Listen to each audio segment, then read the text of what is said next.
हमारे पहले तो सरकार ने जानबूझ करके 2 वर्ष तक पंचायतों के चुनाव नहीं कराए।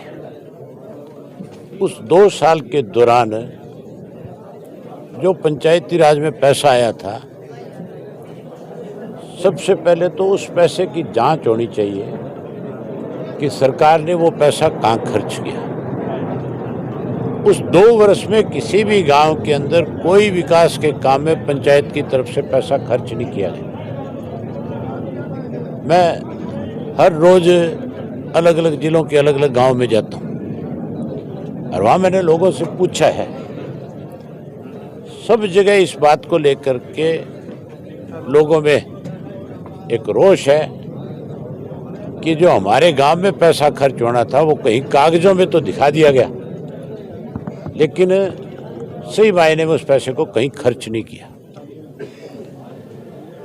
और उसके बाद जब चुनाव हुआ तो चुनाव के बाद पंचायत को सरकार में बैठे लोग बारी बारी से ये कह रहे थे कि हम पंचायतों को ज़्यादा अधिकार देंगे।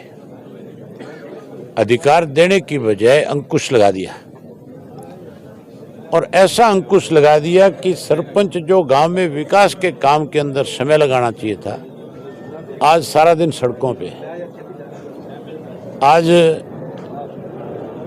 सारा दिन सरकार के खिलाफ एक लड़ाई लड़ रहे हैं। सरकार तो ये सोच रही है कि हमारे खिलाफ लड़ रहे हैं, लेकिन सरपंच अपने अधिकार मांग रहे हैं। अभी भी मुख्यमंत्री को फिर से इस पे विचार करना चाहिए और विचार करके इस छोटी सरकार को उसके अधिकार वापस देने चाहिए। हमारे वक्त में चौटाला साहब जब चीफ मिनिस्टर थे तो सरकार आपके द्वार कार्यक्रम के तहत एक एक गांव के अंदर करोड़ों करोड़ों रुपए हमने खर्च किए, और सारा पैसा सरपंच और पंचायत के माध्यम से खर्च हुआ। आज की डेट के अंदर जब 27,000 करोड़ का बजट था, आज तो बजट भी बढ़कर के 3 लाख करोड़ का हो गया। तो पंचायतों को अधिकार देकर के और ज़्यादा पैसा देना चाहिए ताकि सरपंच गांव के अंदर अच्छा विकास का काम करवा सके और लोगों को उसका लाभ मिल सके। मैं इसी सेशन के दौरान जो सरपंच एसोसिएशन की तरफ से आज मुझे मेमोरेंडम दिया गया है,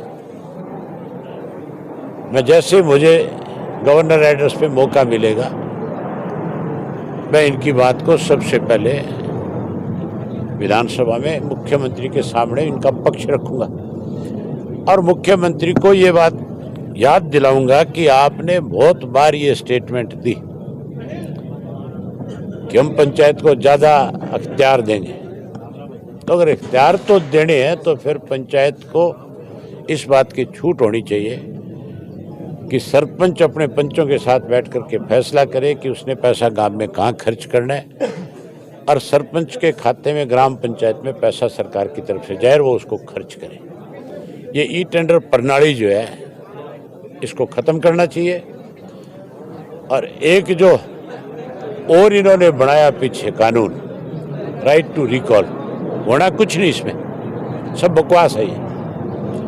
लेकिन राइट टू रिकॉल अगर लागू करना है तो चौधरी देवीलाल की डिमांड थी सबसे पहले कि सांसद और विधायक जो चुन करके आते हैं इन पे राइट टू रिकॉल होना चाहिए, ताकि लोग अपने चुने हुए व्यक्ति के गलत काम करने पे उसको वापस बुला सकें। ये केवल सरपंचों को दबाने के लिए, डराने के लिए, उनमें भय पैदा करने के लिए इस तरह के एक्ट बनाए गए। ये खत्म होनी चाहिए और सरपंच को स्वतंत्र रूप से काम करने की छूट होनी चाहिए।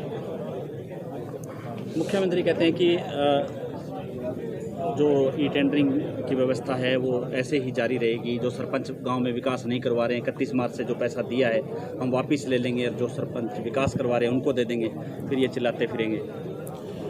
मुख्यमंत्री को बहुत घमंड है, बहुत बड़ी गलतफहमी का शिकार है। जिस दिन इन सरपंचों ने यह फैसला कर लिया कि सरकार के किसी व्यक्ति को हम अपने गांव में नहीं घुसने देंगे, जब किसान आंदोलन चल रहा था तब भी इस मुख्यमंत्री को घमंड हुआ था। तब भी ये मुख्यमंत्री कैमला गांव में हेलीकॉप्टर लेके गया था। उतारा नहीं फिर इसने अपना हेलीकॉप्टर। लोगों के इम्तिहान ना लो, सबर टूट गया तो फिर मुख्यमंत्री के लिए जगह नहीं है इस प्रदेश में। प्रदेश का मुख्यमंत्री है, मुख्यमंत्री के रूप में काम करे, तानाशाह ना बने। ये मुख्यमंत्री कोई लोगों के पॉपुलरिटी की वजह से नहीं बना, ये थोपा हुआ मुख्यमंत्री है। ये तो अगर इसके नाम पे वोट मांगने पड़ जाए कहीं तो मुझे लगता नहीं 1% वोट भी कोई इसको देगा। तो मुख्यमंत्री को सोच समझ करके बयान देना चाहिए। मुख्यमंत्री का पद बहुत बड़ा होता है, ये तो सारा दिन बचकानी बातें करता है। हम देखेंगे, पूछेंगे वहाँ विधानसभा में कि किस घमंड के साथ ये कह रहा है। तू तो ये बात कह रहा है, और तेरे एमएलए और मंत्री जो हैं वो सरपंचों के आगे गिड़गिड़ा रहे थे, कह रहे थे हम तुम्हारी बात करेंगे। जिन जिन लोगों ने इनको आश्वस्त किया मैं उनके नाम लेकर पूछूंगा कि अब चुपचाप क्यों बैठे हो, खड़े और कहो इसको। पद यात्रा को लेकर क्या कुछ तैयारियां चल रही है चौटाला साहब? कल मेरी प्रेस कॉन्फ्रेंस है और कल सारी रूपरेखा हमने जो तैयार करी उसके बारे में जिक्र करूंगा। कल आप अपना नुमाइंदा भेजना, बता दूंगा।